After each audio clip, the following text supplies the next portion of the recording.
በጉጉት የሚጠብቁት ቀን ረጅም ዓመት ደግሞ እኛም ስንመኝላችሁ የነበረ ነገር ዛሬ ሊሆን ነውና ብቸኝነት ድል ይነሳ ሊያገኝ ነው መቋጫው ታታትሽን ያየሁት ጓጉቻለሁ ባልሽ ልሆን አሁን ይዘሻህ ነይ ወደፊት በማርያም ነው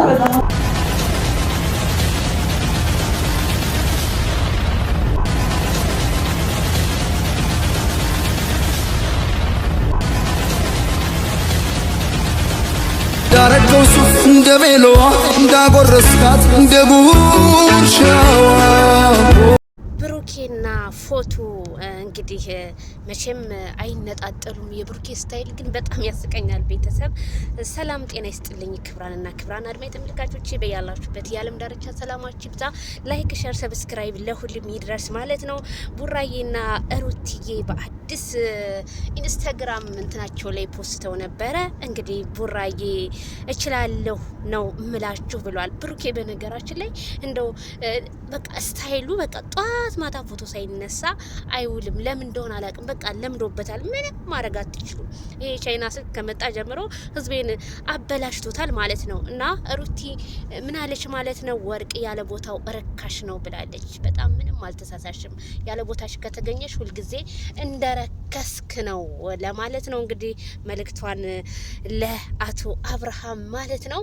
እንግዲህ ሩቲዬ ያው ብዙ ፈተናዎችን እየተፈተነ ስለሆነ ከሴት ልጅ ጎን ቁም የሁላችንም እንትን ሀሳብ ነው ማለት ነው። ሩታ ያልፋል፣ የማያልፍ ነገር የለም። ግን ሁላችሁም ይሄን ነገር ብታስተካክሉት እንደኔ መልካም ነው ብዬ ነው የማስበው ማለት ነው። እንግዲህ ነፍሰ ጡርታችን ስለሆነች ብዙዎቹ ጫና ተደርጎባታል። ፍትህ ለሩታ እያሉ እንደሆነ ከቲክታክ መንደርም እየተሰማ ነው።